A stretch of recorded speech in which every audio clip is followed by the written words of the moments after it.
Derek, did you know WWE makes movies? And that is what we're talking about today on Night Off Podcast. No! Oh, God. Your mic clipped all of that out. No! There you go. It's still terrible.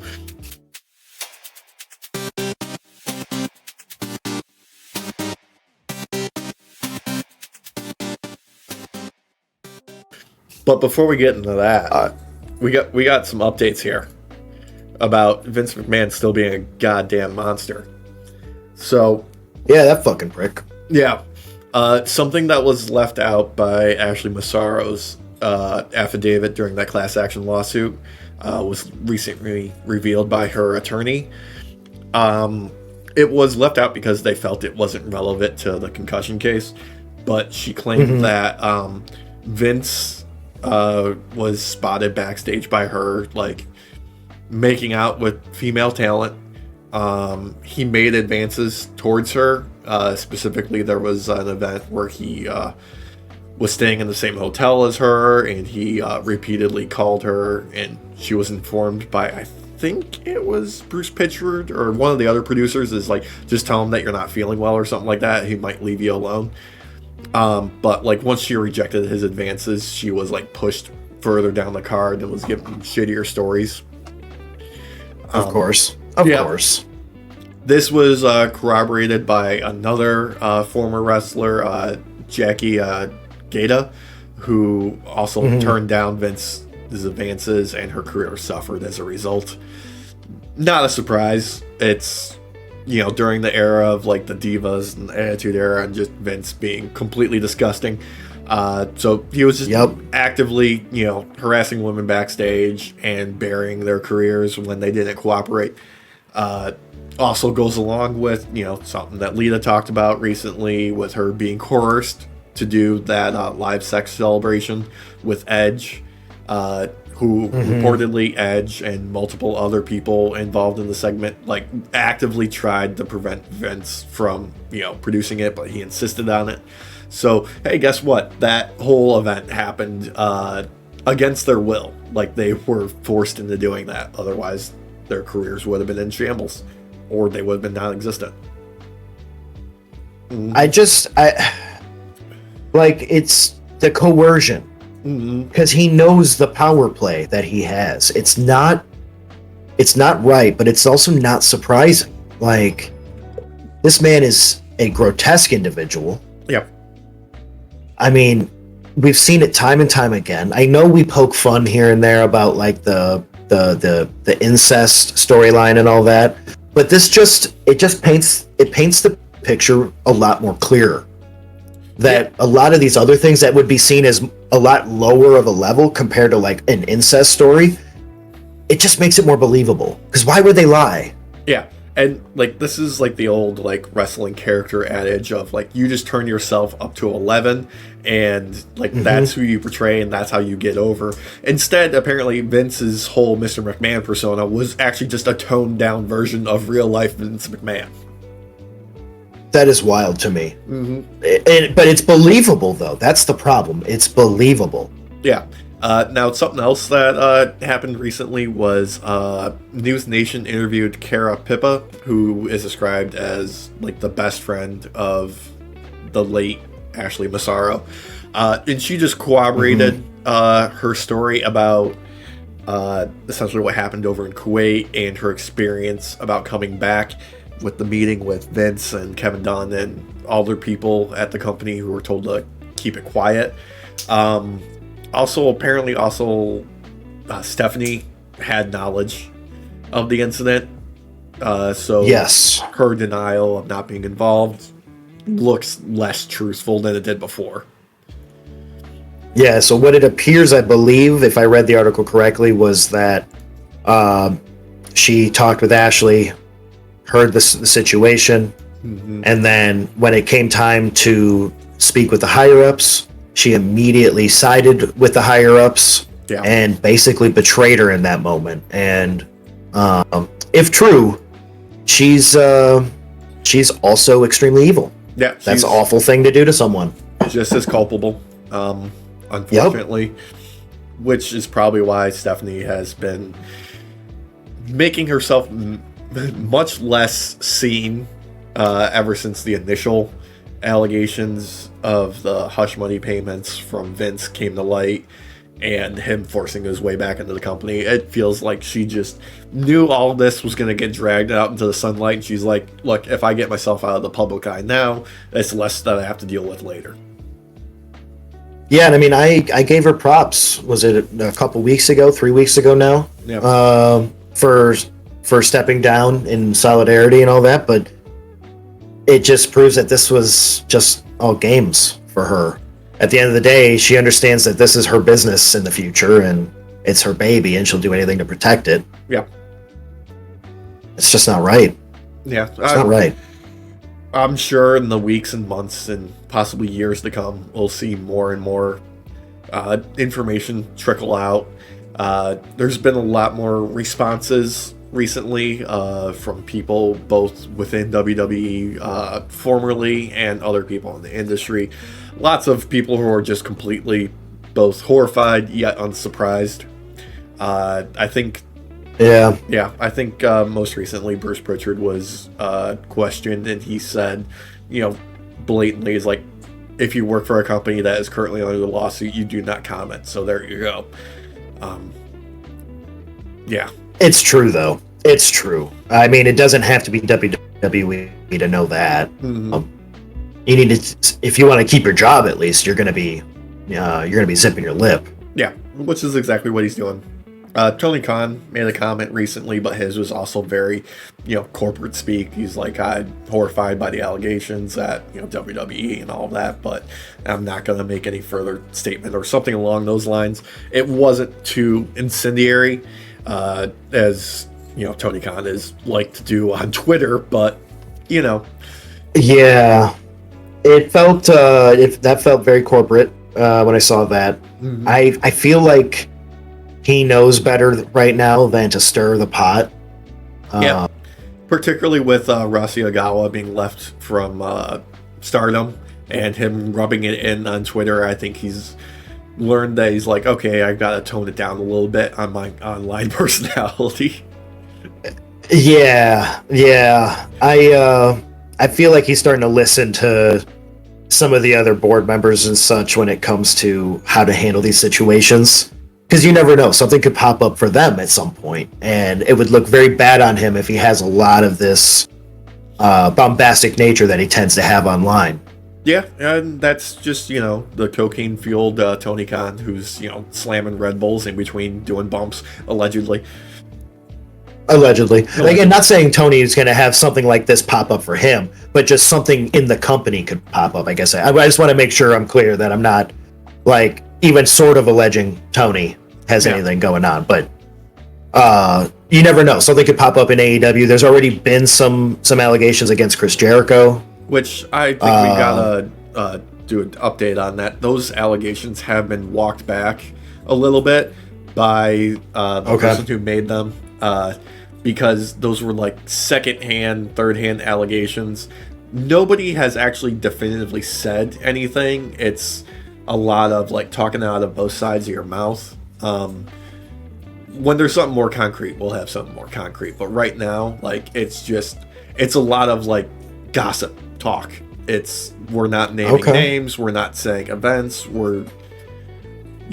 There's things being said on other people's behalf, basically. I just want to make it clear, though, we're not going to bump him up on the tier list, right? No, we're not. Because like the January 6th shit and like the pro-fascism shit, like that's still enough to keep him down where he's at, right? Oh yeah, no, totally. Like, even if like these allegations against him were completely like dissolved, I would still keep him pretty far down for bringing like flat earthers on his podcast. That too, yes. Okay, as long as we're in agreement on that, I'm okay. Yeah. I'm okay. Yeah, love him as a wrestler, but yeah, outside of that, like, dude, I would drop him down even super far low for the most recent Jericho cruise where he's dressed up like David Bowie performing. He did like a song by The Weeknd, I think. dressed as David Bowie. So It was bad. I'm not gonna lie to you. I was actually saving that for when we came back to the tier list. To bring him down further, but I'm glad you brought it up because now I feel like we're in agreement. When we actually come back to finish the tier list, he's going down a peg or two more. So yeah, he might have his own section. He might. He'll still be above Hulk. Oh yeah, easily. That's just a given. Yeah, but speaking of the immortal Hulk Hogan, that's a perfect segue into today's topic. We're talking about... Not gonna lie, that was great. Yeah. That was great. Yeah, that's WWE's, getting into the movie business. Something that Vince had always wanted, brother. And he saw his opportunity after Hulk was in, was it Rocky 3? Yeah, Rocky 3. And they started producing movies. It took them a little while to actually get like a full-fledged, like, okay, we're making like our own movies, and they were just kind of like, producing and lending people to it and doing like some cross-promotional stuff. But the first one up to task was No Holds Barred in 1989. This was like the first movie that they actually like produced in partnership. 7 years after Hogan was in Rocky 3. Hogan's first starring role. It's the origin of the meme of what's that smell? And the guy going, it's Dookie. What's that smell?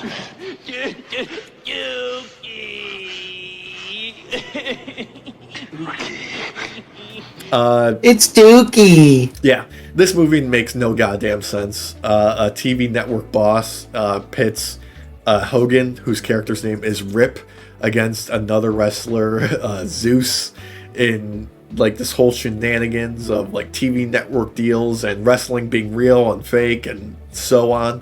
Yeah. I gotta say though, I gotta say, Rip, great name. Mm-hmm. Totally, especially for the 80s kind of feel, early 90s. Mm-hmm. That's amazing. And Zeus, like, come on, brother. Yeah, Tom Lister. Like, how Jr. could you not?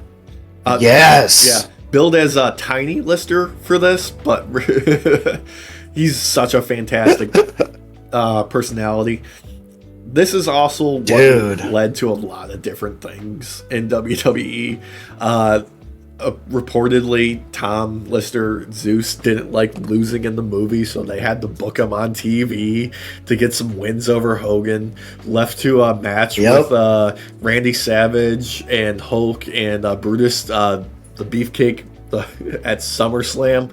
Also led to an 8-man tag and a DQ.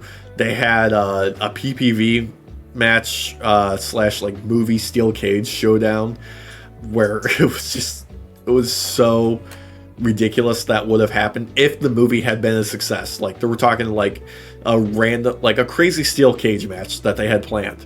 Imagine the kayfabe, man. Yeah, the kayfabe. Imagine the kayfabe. Oh. Yeah. According to Hogan's autobiography, the movie cost about like $8 million to make. Overall brought in about $16 million. Vince reportedly broke even as far as like his actual pocketbook for this. Hey, that's actually not that bad. Not that bad for 89, especially considering he debuted at number 2 against Indiana Jones and the Last Crusade. Okay, I mean, that's honestly, wow. Gotta give him credit for that. Credit where credit is due. Because like I've seen the movie a few times. It's probably been 20 years since I've watched this movie. It's not a good movie. No. It's awful. But kid me loved it. Yeah, not as depressing as like Santa with muscles and Hulk Hogan. Yeah, up there. Yeah, up there. I do have to say, audience, if you are looking for some laughs and you're willing to sit through some real boring moments, No Holds Barred. Yeah, it's No Holds Barred. It's up there. It's probably like it was them figuring out their kind of footing. They didn't do a lot. after that until we got to like the 2000s era. Well, I'm assuming because of the fact that he didn't actually make money, and knowing that Vince has an ego the size of like Mount Kilimanjaro. Yeah. Like, I wouldn't doubt that bruised him so bad only breaking even though to me that's like a feat in its own. Yeah, well, first attempt breaking even. Like, yeah, movies is fucking hard. That business is rough, dude. Rough. You can hire the best people ever, but if they're trying to make your vision, which is like garbage to begin with, sorry. Like, and WWE, wrestling has never been taken seriously in any sort of mainstream sense, especially in like Hollywood. But it was something. Yeah, and I mean seriously, it's like 1989. Like, come on, like we're starting to get into bigger budget movies by that point, especially in the early 90s. So the fact that it grossed at number 2 against freaking Indiana Jones, that says something, man. It's a feat.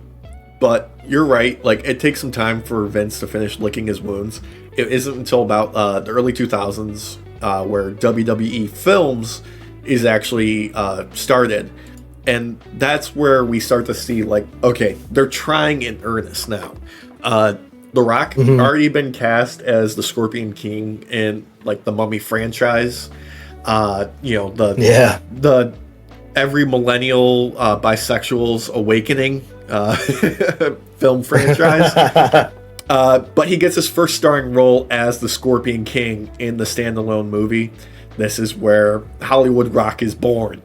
This is where they start incorporating it into the WWE weekly show, is brought in the actual character, and real life is mixing a bit more here. And this is where, like, unfortunately, Rock's, like, real stardom starts to take center stage. He had a couple of, like, bit parts before this. He was in, like, an episode of Star Trek Next Generation. He was in that 70s show playing a character based on his dad. Okay. Yeah. But this is like, okay, The Rock is a serious actor now. Doesn't do too terrible. Even got a somewhat positive review from Roger Ebert in the Chicago Sun-Times. Shout out to Roger Ebert. Mad respect. Rest in peace. Yeah, R.I.P. Yeah. His actual quote is, "Here is a movie that embraces its goofiness like a get-out-of-jail-free card. The plot is recycled out of previous recycling jobs. The special effects are bad enough that you can grin at them. And the dialogue sounds like primordial desert warriors are channeling a Fox sitcom. For its target audience, looking for a few laughs, martial arts, and stuff that blows up real good, it will be exactly what they expected." Oh, man. Yeah. But he doesn't hold back either. Like, he destroys you, but then leaves you in a place where he finds your audience for you. Exactly. Like, holy hell. Yeah, and like, he had the vision. Brutal. Yeah, speaking about The Rock has the authority to play the role and the fortitude to keep a straight face. I expect him to become a durable action star.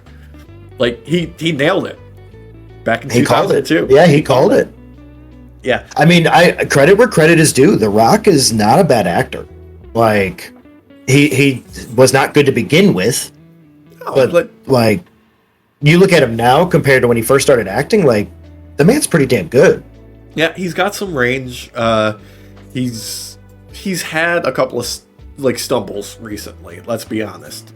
Black Adam, not that great. Yeah. Kind of disappointing, I think, more for his ego than anything.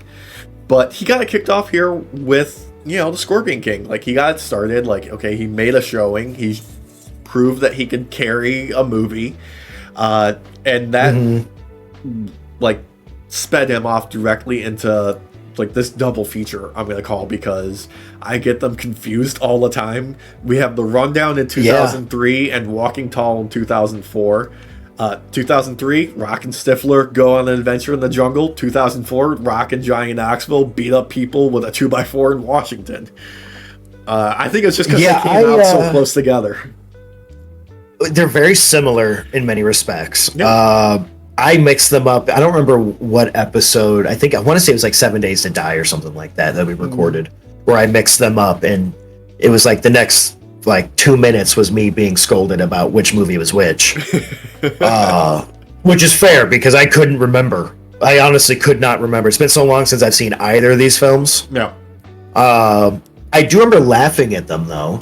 Yeah. I remember there being some funny moments. Christopher Walken, I think, is in the one where they're in the jungle, because I already forget which one's which. I'm looking at him right now. I honestly cannot tell you. Walking Tall is the one with Stifler. Yeah, it's with Knoxville. See, there we go. I've already fucked it up. Fucked it up. Yeah, look, it's so hard to tell the difference between these two just looking at them and like trying to recall from my memory. But okay, so Rundown, they're in the jungle. Bit more of a comedy. Mm-hmm. Walking Tall, less of a comedy. It's actually a remake of a movie from the 70s. Yes, I've seen the original. Yeah. So, the reason why I wouldn't just sit here and be like it's a remake, is it really doesn't. It's really not. Yeah, it's its own thing. It's its own thing. It has like the trappings of it being like, okay, there's some similar stuff. Like, yeah, the original, he also used a chunk of wood as a weapon, and that's kind of where. And I think there was still like the whole stuff with him becoming the sheriff in that one. I'm not sure. I think so. I believe so. Yeah. Yeah. But they're two very, very different films. Yeah. You can watch Walking Tall and The Rundown side by side, and honestly, it's almost a 1-for-1. Yeah, almost. Funny thing about The Rundown, the director and I think it was the location scout, they went originally to Brazil to scout the location, and they got robbed immediately. So they're like, okay, we're going to go film in Hawaii. We're not filming in Brazil. That's amazing. Yeah. Oh, that's so awesome. Yeah. Oh man, could you imagine? Because like they probably also thought everybody there speaks Spanish when it's actually typically like Portuguese. Yeah. Good stuff. Depending on where you are. But god damn, that's so good. That's hilarious. Yeah. But here's the thing though. Hawaii doesn't want you there. Like, there's been like recently, especially since the last few issues, there's been like a big push again for less tourism to Hawaii. Oh yeah. Or if you're going to be a tourist, you're going to be more respectful finally. Yeah, like Native Hawaiians have always hated the tourists. In fact, let's face it, Native Hawaiians hate anyone who is white. Or as they call them, halos. Oh, yeah, but I believe. Yeah. We've always been seen as the occupiers. Yeah, rightfully so. So, yeah, shout out to King Kamehameha. Yeah. So, such like the coolest name ever. Coolest name ever. Oh yeah, like best king name ever you could possibly have. Coolest bastard to ever do it. Look, that now these aren't still like official like WWE films. They're like produced in partnership with WWE. Like they're not taking the helm on them.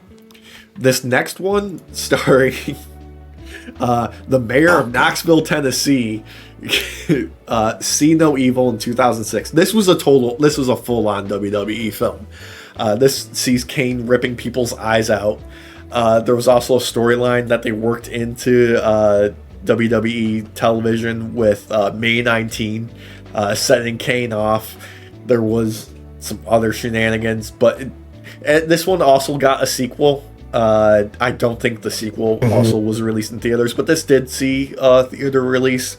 It's kind of generic, just slasher film garbage, really. I remember seeing the promos for this. Yeah. This was, I believe this was during a time. Yeah, this is like during kind of like my downward slope of watching WWE content. But I remember this coming out, and I remember being like, no, I'm good. It's like, nah, dude. Yeah, this is like 2006, so that makes sense. Yeah, this is during the dark ages, like after Vince had acquired WCW and everything like that, and the Attitude Era is over, and they're just throwing crap at the wall at this point. Look, there's not much to say about this movie, really. It's just kind of generic blah. But it looked like blah, like from the promos that I remember seeing back in the day. Like, it just looked like, I don't know, because there was some other horror movies that came out around that time. Yeah. Because there's always those early January, February slasher films and shit that come out that nobody wants to see, but they go sometimes to see because there's nothing else to see. Yeah. Because you forget about them. Exactly. They're like when we went to go see White Noise 2 in the theater. I couldn't tell you what happened in that movie. All I remember is me wanting to see that film. Yeah. Okay.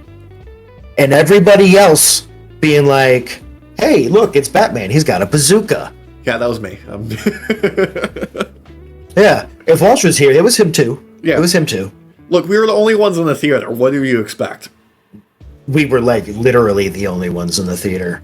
Good time. I was so annoyed because I actually wanted to see that movie. And I remember like someone commenting about like the dripping noise that kept happening. And then it was like, oh God, he's got a bazooka. Yep. Yeah. So like whenever it's brought up, all I can think of is the bazooka moment. That's it. Yeah. There was no bazooka audience. There wasn't. He was like an architect or something like that. He was carrying drawings in a big, like, it was like a tube or something like that. Yeah. That's all it was. But yeah, See No Evil, one of the first 3 movies actually like full on part of like WWE Films at the time.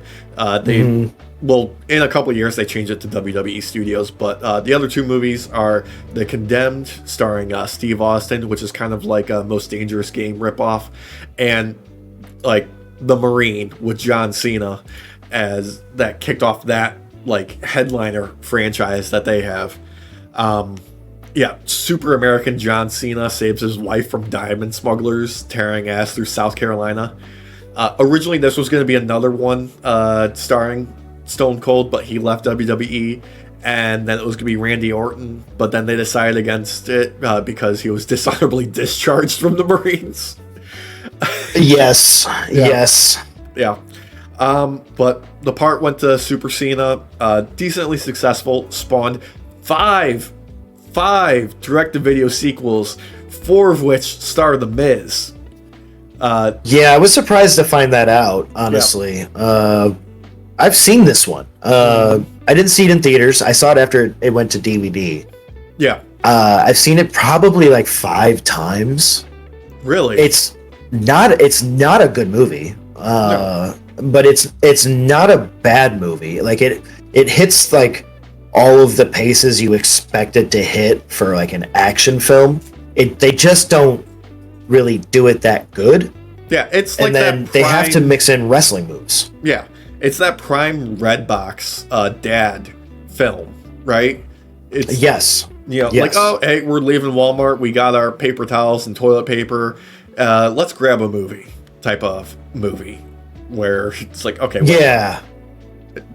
Yeah, it's kind of like literally, it's like 90s Arnold Schwarzenegger movies, like oh God, what's the one where he's married to Jamie Lee Curtis? True Lies, dude. No. True Lies. Yeah, you take that back right now. That's a James Cameron movie, son. No. Hold on. That is the top tier, the GOAT level status of like dad schlock, right? Okay. Everything else tries to achieve, because that's a good movie. I fucking love that movie. Yeah. Everything else tries to achieve that sort of level and never can. That's fair. I can agree with that. Like, I thought you were gonna say like, no, that's like on the same level of like those most recent Bruce Willis movies. Oh no, dude! I would watch True Lies right now if we put it on. Yeah, that's such a good movie. In fact, let's just pause the podcast right now. Let's go watch True Lies and then come back to this. Let's do it. All right, see y'all later. Yep. All right. For 15 years, Harry Tasker's been leading a double life. But actually, you bring up a good point. You're talking to Arnold Schwarzenegger. This sequel to an Arnold Schwarzenegger movie is Jingle All the Way 2, produced by WWE Films. starring Larry the Cable Guy and Santino Marella. Now, they had nothing to do with the first Jingle All the Way movie, but they produced the sequel that is in like name only and like somewhat concept. I looked into this. I didn't watch the movie. Santino Marella, you know, at the time WWE star. I read the description and the synopsis, and like I found this character named Claude on IMDb, but he is nowhere in the description of the plot synopsis. He's in the trailer, so I think he has like no bearing on the actual like plot of the movie itself. Oh, that's so bad. Yeah. Is he supposed to be Sinbad's character? No, he's just basically Larry the Cable Guy's friend. He's nowhere in the rest of the movie description. From what I can put together, the basic plot is Larry the Cable Guy has a daughter, and he is divorced from the mom.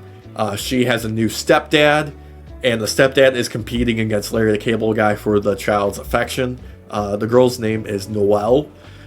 So basically, Larry the Cable Guy wants to get her this like toy that is in her letter to Santa, and the stepdad buys all the toys and is hoarding them. And it's about Larry the Cable Guy trying to find the toy, and people getting pissed off at the stepdad, and they like find where he's got them stashed, and then they have like a sort of like connection moment where they like give the toys away or something like that. And it turns out the little girl didn't even want the toy to begin with. She just wanted all of her family to be together for Christmas. Of course, because that's like literally a Hallmark film. Yeah, exactly. That's a Lifetime movie. That's like one of those you do because you need to stay in SAG-AFTRA, because there's so many like films you need to be a part of a year, and that's a way to get in and stay. That sounds boring as hell. No surprise they have Larry the Cable Guy in it, because like what else is he gonna do? Yeah, not exactly the most interesting plot story. Trailer was boring as hell. Really just run-of-the-mill garbage. Speaking of which, now we have another horror movie.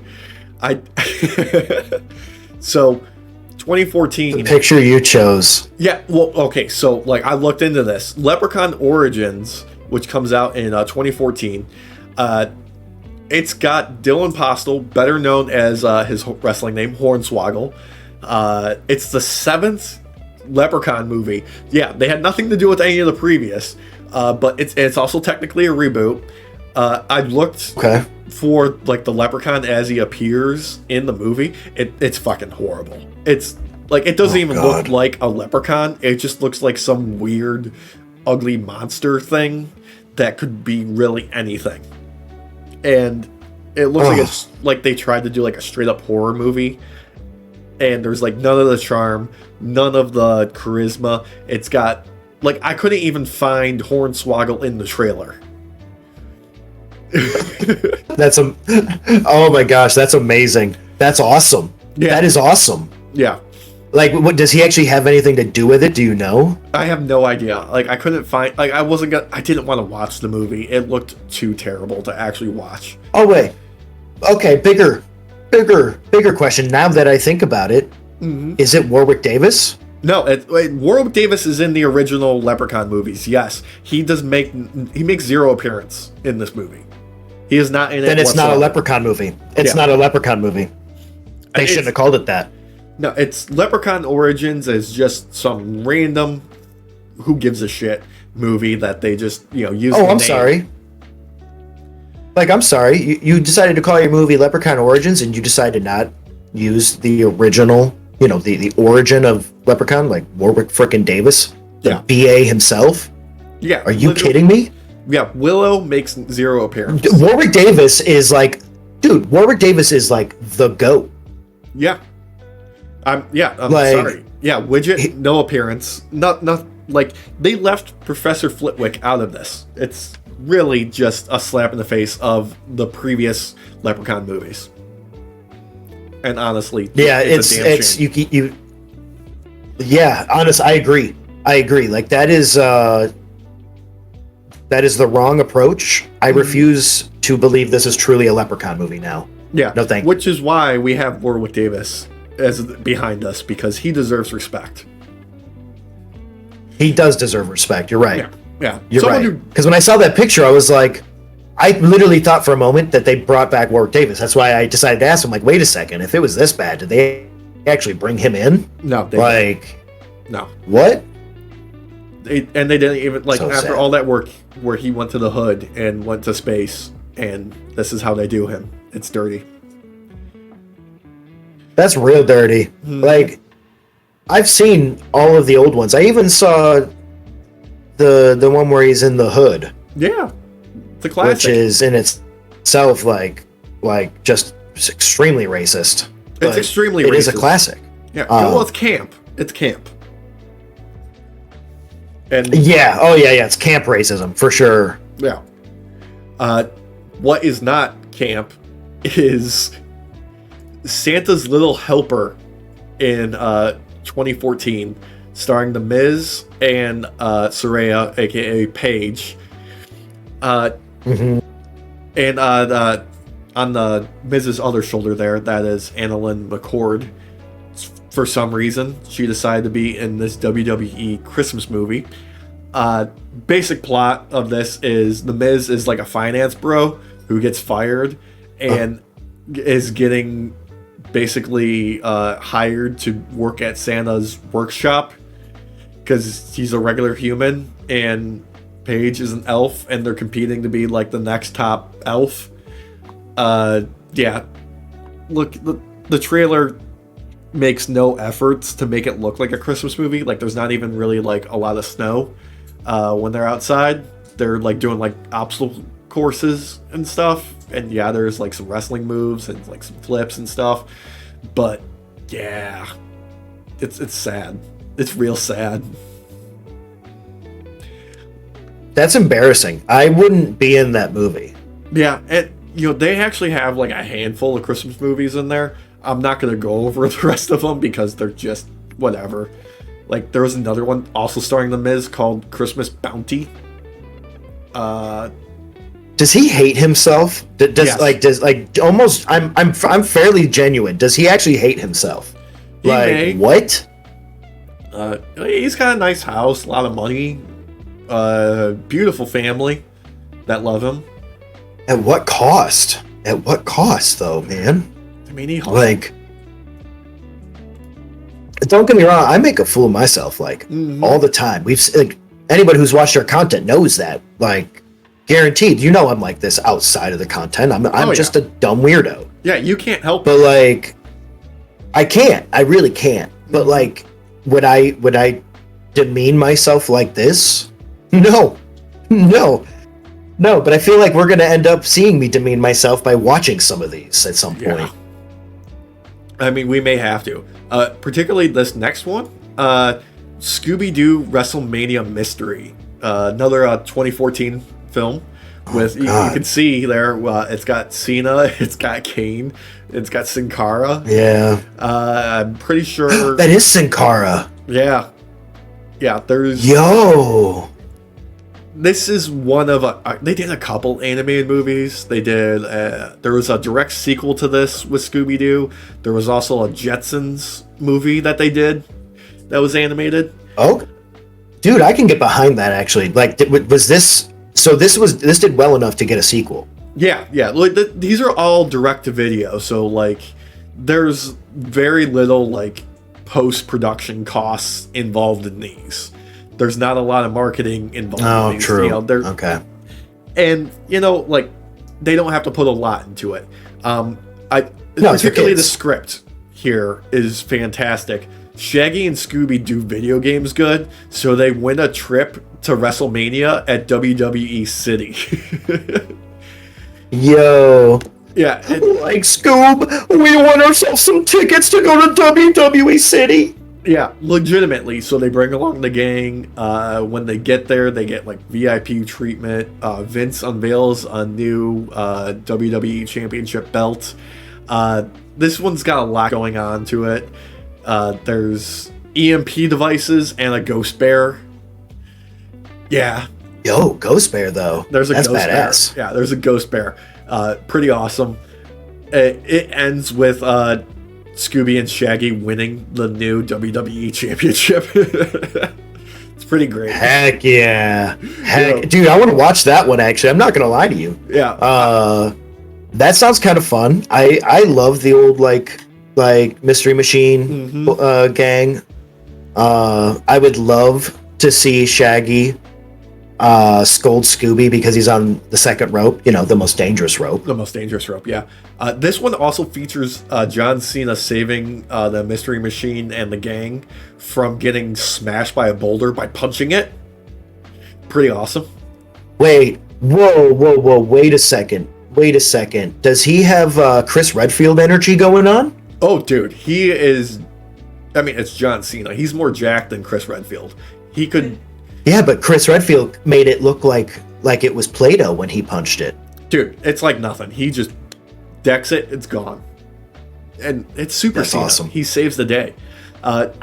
That's true, it's Super Cena. Now, if you thought they only kept it to 2D movies, no. They also did 3D with a sequel to Surf's Up. This is Surf's Up 2 Wave Mania in 2017. Now, they had nothing to do with the original Surf's Up, but they were just brought in for the sequel. As you can see here, it's got John Cena again, The Undertaker, and Triple H as Penguins. That is supposed to be Paige / Saraya as a puffin, and that is Vince as an otter. Yeah. Dude, okay, alright, so there's I wonder if there's some actual behind the scenes thing being said there about him being an otter. Because otters are notoriously evil as fuck. Surprisingly evil. They're like dolphins level of evil. Yeah, and same thing with penguins though too. Yeah, like penguins are necrophiliacs actually. No joke.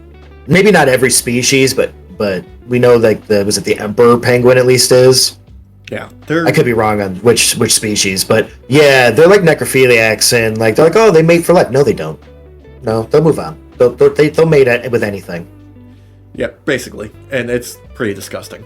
It's gross.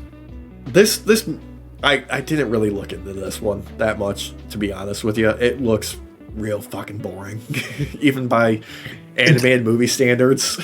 I couldn't tell you much about this. By thumbnail standards wise, if that was a thumbnail, I would not click that. Yeah, this is the official thumbnail for the trailer. I wouldn't click that. Yeah, I wouldn't, but your thumbnails, I would click that. No. Yeah, no, it looks boring as shit. I think the basic plot synopsis has the character from the first Surf's Up is teaching surfing lessons or something like that, and these 5 roll into town and they're thrill seekers or something like that. And that's about it. That's all. That's as far as I could get into the synopsis before I started yawning and wanting to, go to sleep. Yeah, that's kind of boring. I would have much preferred he gets eaten by a shark in the first 30 seconds, and then John Cena's character's no, Dad, and then that's the whole premise is he wants revenge. Yeah, and he's gonna do a little "you can't see me." He's got no fingers though, so it's just a flipper. And not only that, he's got the 2 flippers and then the 2 feet. He doesn't have enough to do 5. No, this next one though, I'm gonna read you the entire plot that I could find for it. It's called Killing Hasselhoff in 2017. This is the entire written plot on Wikipedia. A man who is down on his luck attempts to win a celebrity death pool by trying to kill David Hasselhoff. The prize is $500,000, which he can use to pay off a loan shark to get his life back on track. That's the entire plot on Wikipedia and IMDb. Yes, that is David Hasselhoff. Yes, that stars Ken Jeong. Other people in this movie: Jim Jeffries, Riz Darby, John Lovitz, Mel B, Howie Mandel, Rick Fox, Kid Cudi, Master P, Will Sassel, and Justin Bieber. What? Okay, I understand you need celebrities because they're all celebrities trying to kill Hasselhoff. I feel like you just have to wait for him to do it himself, though. Yeah. I mean, it's Hasselhoff. Like, what the dude's hell? got like no liver left. There's no way he's lasting that much longer. Just wait it out. I mean, it's 2017. He probably only has like a little bit left to begin with. Yeah, like what? Not only that, just go like sell some sneakers or something. Like that shit always works on people. Hangover 3 sneakers? Yeah, bro. Yeah. Look, this is probably like the most surprising like independent movie on here because it doesn't really it doesn't feature really any the only wrestlers in this, Iron Sheik and Hulk Hogan. Yeah. What? And this is like after the Hangover movies. This is just before Crazy Rich Asians. Like, this is during his Dr. Ken sitcom days too. Yeah. Like Ken Jeong is a known quantity at this point, and he is starring in this. He must have regretted this. He had to have regretted this. There's no way. Yeah. It was like what's the Masked Singer? I bet you he prefers admitting that he's done that over this. Absolutely. Like people watch The Masked Singer. I've never even heard of this before. Same. When you pop this up, that's the first time I've seen this still or anything. Yeah. Like what? It's out there. That looks like the synopsis you gave me gives me no idea of who the main character is. Yeah. I know that I can surmise that it is Kim, but like I also would have no idea this is a WWE film. Yeah. Which is maybe not a bad thing now that I think about it. Yeah, like the official that might make me more willing to see it. Yeah, the official synopsis on IMDb is even shorter. It's a struggling nightclub owner resorts to desperate measures to pay off a loan shark. Okay, actually, you know what? Yeah, that sounds better. Actually, I prefer that gives you a little bit more. That one. Yeah. It's also shorter and to the point, which you can tell like someone who's been in the industry wrote that up. Like there's no shot. Yeah. No shot. I'm trying to think here. Like other people that are in this. We got Colton Dunn, favorite of mine. Ron Funches. Okay. What am I seeing here? Okay. All right. Justin Bieber is the voice of Kit in this movie. So apparently Kit makes an appearance. I'm assuming because Hasselhoff. Okay, I might actually watch this. I'm not gonna lie to you. Yeah. This sounds so fucking crazy. I know, dude. That it just has to be seen once. Right? Like, there's no shot. It's probably. Let us know, audience. Do you want us to see this and like do a review? Oh, like we can do some reviews. 4.5 out of 10 stars on IMDb. You know what, audience? Watch this movie. Mm-hmm. If it deserves to be raised up in stars, you know what to do. It's only 80 minutes. It doesn't even hit 90. No, it doesn't even hit 90. Some of the worst movies that I've ever watched tend to be under 90 minutes, like the 87-minute and below mark. That doesn't spell good for that at all whatsoever. You can't even hit 90 minutes, an hour and a half. You didn't have that much to say? Do you want the Rotten Tomatoes score? Can I guess first? Yeah, guess. Yeah. I'll give you like a 10-point range. Okay. I'm thinking 13%. Lower than it actually is. It is at 17% on Rotten Tomatoes audience score. There's no critic score or tomato meter. There's no... I was about to ask you what the tomato meter was. Yeah. Oh, that's so bad. They weren't even willing to watch this. Yeah. Can Can we get accredited to become reviewers for Rotten Tomatoes and and then review this so it actually has a Rotten Tomatoes score? Rotten Tomatoes, if this ever gets sent your way, hire us to review WWE films. We'll do all of them for you. Yeah, we'll do a whole. I don't want to, but we will. Yeah. Okay, I found a 10 out of 10 review here, from just a rare, like, not a critic. Okay. En Kudish Dank. Such a funny and intense movie. 10 out of 10. I absolutely love the Hoff. Parentheses. Everyone loves him. I'm after a surgery and laying in bed for a long time, and this movie gives me such a good laugh. Enjoyed every minute. Smiley face. The surprise guests were good choices. The music and the jokes are on point. 10 out of 10. I haven't enjoyed comedy so much since The Other Guys. Smiley face with multiple smiles.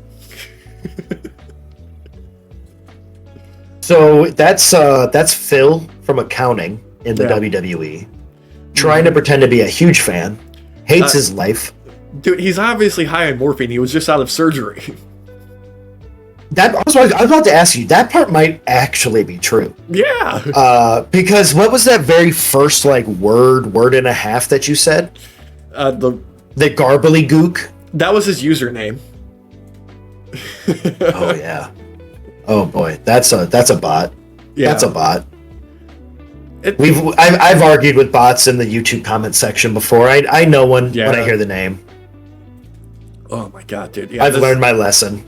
Look, there are admittedly a lot of embarrassing movies in this filmography that we haven't gotten into just because it would take forever. I'm talking about Behind Enemy Lines, Columbia. Something just called Oculus. Behind Enemy Lines, that's one of those Owen Wilson movies, right? Yes, but this is a sequel that has nothing to do with Behind Enemy Lines, the original. There's a pattern here. There's a pattern. There's a lot of sequels that they had nothing to do with, okay? Yeah. So it feels like they buy an old IP, make a sequel, so that they can just earn a quick buck off of idiots who look at it. Well, idiots like us, who are going to end up watching this because, of course, we are. We hate ourselves enough. Yeah. But yeah, they just want to make a quick buck off this. You know what? That's because here's the thing. I was about to ask you about this. Mm-hmm. A lot of their movies, are these the ones that you find in the bargain bin at Walmart or whatever big box store you have near you? There are other options available, of course. Not many, but some. Mm-hmm. The ones that are like you get two films on the same disc for $5, or $6 or whatever it is. At least one or two of these were made and distributed as part of those packs initially. They weren't separate releases. They were paired together on release. Dude, I was guessing. What? Yeah. What? Yeah, let me see. I think it was... Yeah, they must make money off of that. If they're willing to do that route, there must be some sort of amount of money that they're making that makes it worth it. There's no shot otherwise. Oh yeah, absolutely. It might have been one of the Marine sequels that was part of it, or The Condemned, but it was absolutely distributed that way. Man, but to be fair though, when you're doing it that way, you're skipping out on promotional costs, because promotional costs tend to be 50% or plus sometimes of your budget. Sometimes 100% and more. Yeah, because when you look at your budget, sometimes you should look at the same amount being the amount for your promotional material or more. Mm-hmm. Unless you're good at viral marketing, like Ryan Reynolds or someone on that level, or the prime example, the Blair Witch, which got word of mouth, marketing, that great example. Crazy. Yeah. That movie legitimately scared me as a kid. That was the whole point. It was fantastic, keeping the cast under wraps and all that kind of stuff hidden, people actually believing it. Yeah, I was one of those who believed it. I mean, I was 10, 11 or something whenever that came out, but still, I believed it. Oh yeah, it freaked me the hell out. I was thinking this is some real ass movie where these people died. Yeah. They put this out in theaters. It's a real life snuff film that got major release. How is that possible? I was like, what the fuck? I'm watching this shit. Yeah. Okay. Oh man. Now, one that I would argue is actually worth watching, one that I've actually seen recently, is this last one on the list. Probably the most successfully critical movie is Fighting with My Family, out in 2019. It stars Florence Pugh as doing a biopic about Paige, aka Saraya. It's got Nick Frost and Lena Headey as her parents. It was written and directed by Stephen Merchant. It's got Vince Vaughn, even a cameo from The Rock. I think it was. Yeah. It was out in theaters, and it was streaming on Peacock. But really, so 100% like their most competent movie, I would say. I was just going to ask you, did you see this movie? Yeah. Okay, because I do remember the promotional material for this, because I remember seeing Nick Frost and being like, "Oh, that looks cool." Yeah. But I never saw the movie. Is it worth seeing? It is absolutely worth seeing. It is, like, I mean, it takes some liberties from like real life, obviously, but it's totally watchable. Like it's a WWE content. I expect some kayfabe, some exaggerations. So yeah, there's some exaggerations. There's some massaging of the truth here and there, and like it doesn't really get beyond like kind of like the basic like feel good premise. Really, it's one of those like kind of like heartwarming. And we're gonna cover up like some of the horrible shit because like Paige's family is fucking like there's some carny fucks back in the UK for sure. Yeah, for sure, dude. Yeah, like freaking the whole like Cockney accent and stuff is based off of like what would be considered like UK carnies. Yeah, look, it's pretty. It's kind of cliche. But it's got a good energy. It's got a feel-good kind of feeling throughout. It's about like selling the idea of WWE being a fantasy factory, basically. But it's entertaining. I enjoy Florence Pugh. I think she's a fantastic actress. Nick Frost is fantastic. Okay. Lena Headey's fantastic. I love him. The Rock has a small like cameo, whatever. What's the Jack London who plays her brother? He's great in that. But yeah, no, like Vince Vaughn is even fun. Like he's playing up his Vince Vaughnisms. Oh, but he's like a WWE. That's coach, fine. You know, I don't mind Vince Vaughn being Vince Vaughn like in a movie when it sells correctly. Yeah. Because there are movies where they should not have cast Vince Vaughn. Mm-hmm. Because it doesn't work, but when you do it right, it works. Because you have Stephen Merchant, right? That's who you said. Yeah, Stephen Merchant. Okay. So So then I put a lot of faith in this. If Stephen Merchant's behind this, I love Stephen Merchant. Oh yeah, the man. He pays attention to the finer details when it comes to like camera work. Because the image that you're showing me here, to me, it speaks perfectly to it. Because that is a well-framed shot. Yeah. The lighting is absolutely beautiful. You have the shadows in all the right places to accentuate the faces and everything more. Yeah. The way that the image blurs out as it goes back, it's well executed, and it's not something I'm used to from WWE. Yeah. No, this is one of like I would say it's the most successful like critically, but also like just it works the most as a movie out of everything else on the list in their catalog. I would say. Like it's one of those, like the plot carries forward, makes sense, the character motivations make sense, it's well acted, obviously, it's well paced, it takes a few liberties here and there, but like it's all in service of the story. Really everything kind I'm gonna have to watch it. Yeah, the only thing that's out of place is The Rock's cameo. But that's just because, like, I know for a fact, like, okay, The Rock wasn't there at that point in time, type of thing. But he's just there. Okay. He was that executive producer on there. He was putting all the marketing materials, of course. You know, he pushed the movie, and it helped in the end of the day. I was gonna say, putting him if it's just a cameo spot, it's more worth it. Just to be like a little Easter egg, be like, hey, he's not supposed to be here, but here you go. Fan service, you that he's not supposed to be here. Yeah, exactly. But that's what it's there for. It's like a key kind of like motivator tool to have The Rock there. for the characters. I'm gonna have to watch this. That you got me excited about, especially hearing that Stephen Merchant's behind it. Like that alone is enough for me to see it personally. Oh yeah, I think he's a fantastic talent, personally. Yeah, I've been following Stephen Merchant for a long time. I love The Office. I love the UK Office. Mm-hmm. God, there's what is it called? It's that show that he did with Ricky Gervais and Carl Plinkton. Oh yeah. God, an Idiot Abroad.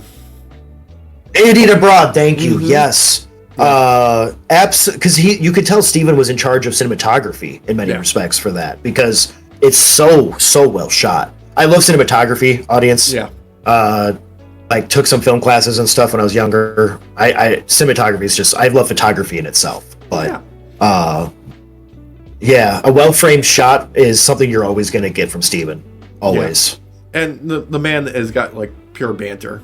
I mean, always. Yes. Hot Fuzz. Yep. With the swan. That's what it was. Yeah. I think he's amazing in Logan. Mm-hmm. Bants for days. So good, dude. Fucking Jojo Rabbit. And honestly, yeah. Oh, thank you. Yep. Because I hadn't seen that when it originally came out and everything, and I think it was you. Mm-hmm. It might have been you who were like saying, "What the fuck? Why haven't you seen this? This is right up your alley." And then I found out Stephen Merchant was in it, and I'm like, "Yep, sold. Yeah, I'll watch it." Don't need to see it for Stephen Merchant, audience, but highly recommend Jojo Rabbit, though. That is such a heartbreaking, but amazing Johansson, movie. Man. Oh my god. Mm-hmm. Oh yeah, dude, we could talk hours and hours about Stephen Merchant movies, let alone just good movies in general. Oh yeah. This is on my list, though. I'm going to see this. Like I said, any of you who've seen it, let me know in the comments, because I want to hear from you guys too. Yeah, let us know like if you've seen any of these or other WWE films. If you have like honest recommendations about ones that are actually legitimately good or ones that are so terrible that you have to watch. Me personally, I recommend Fighting With My Family. It's not like I want to give it like, oh, it's a perfect film. I think it's a very serviceable, watchable film that's heartwarming. That's how I would describe it. It's a feel-good movie. I'm good with that. Yeah, I'm good with that. Mm-hmm. Sometimes you need just a good, like, uplifting kind of story. Like, a lot of, especially like when we were teenagers and stuff, when they, like, for video game wise, when everything had a level of gray or brown to it, films have not left that era yet, where there's just so much gray and darkness to everything. Yeah. You need some uplifting, brighter tones and brighter stories to kind of stand out amongst everything. Yeah, and like, as long as it's not filmed in Mexico where everything gets a yellow filter because Hollywood decided that Mexico has to look yellow. God, seriously. Even Sicario. Like, you would expect the Sicario movie to not do that. They still did it. Yeah. Sicario 2, it's even harsher of a yellow filter. Look, there is one movie that I will give that to as a pass, and that's Dune and Dune 2 coming out soon. Yes. Because it's a desert. Yes. It's another planet. I can live with that. Yep. Yeah, that's believable. I do wish there was more of like a reddish hue to it, kind of like Mars. I think that would be really cool. Yeah. But knowing the old source material and stuff, like, it's spot on, man. Yeah. Hell yeah. I can't wait to see that movie, dude. Same. Oh yeah. But call out though, real quick. I got to make a call out real quick. Yeah. My boys that are up north of me, who I like to watch, Red Letter Media.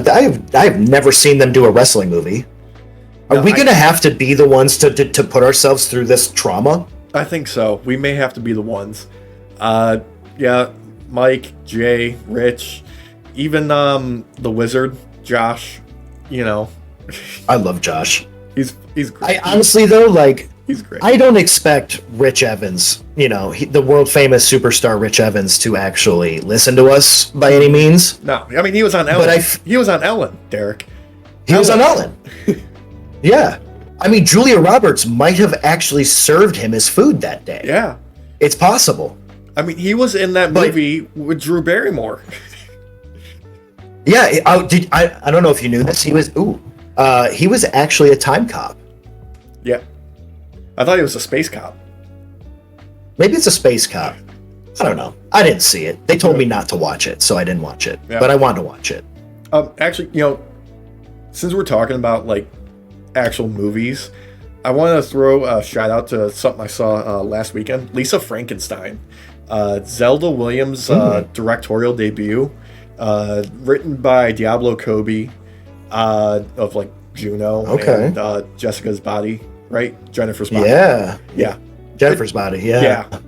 Really charming. Really freaking charming.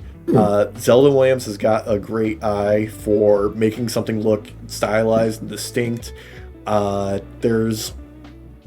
It's not like too far with like all of the ideas. It's just kind of like, okay, there's a good blend of like, here's where our inspirations are as far as like the tone and like the themes without it being like beaten over the head.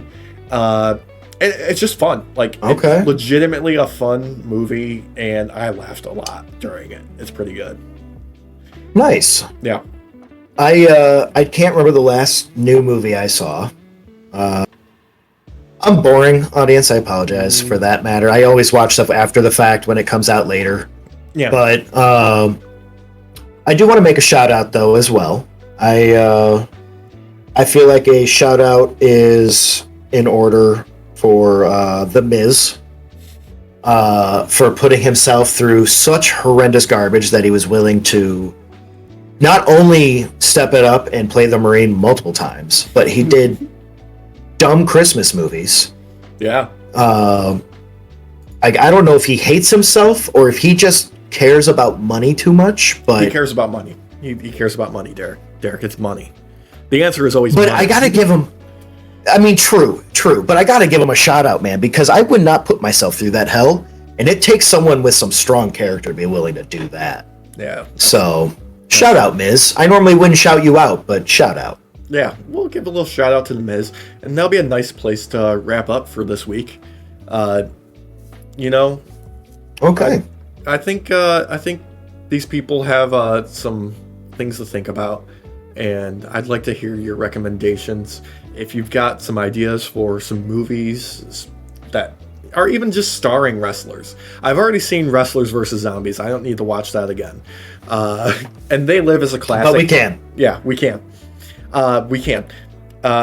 Remember to drop us a line in the comments. Hit us up on the social medias. We're at Nightoff Pod everywhere. Link in the description for our website, where to find our podcast besides YouTube, where else you can find us online. And there's a merch store in there too. Derek's rocking some right now. Look how fancy he looks. Doing a little butt dance again, but no one can ever see it. No, they don't get to see the butt dance. You gotta tease it. They don't get to see the butt dance. Yeah. But yeah, this is the hoodie. It's comfy as heck. I very much enjoy the hood. It's a little tight when I have to wear my headphones, but everything's a little tight when I have to wear my headphones. My head is huge. But take it. Pretty good size. Yeah, look at that. It covers up the entire headphones and your face. This is how you have to record from now on. I can't even hear you. Okay, Kenny. Thank you all for joining us. We'll catch you on your next night off. Say goodnight, Derek. Have a good night, everybody. Thank you so much for watching. And let us know if you want us to torture ourselves and watch some of these movies. Oh, you know they do. And that's why we love them. Good night, everybody. That is why we love them. Have a good night, everybody.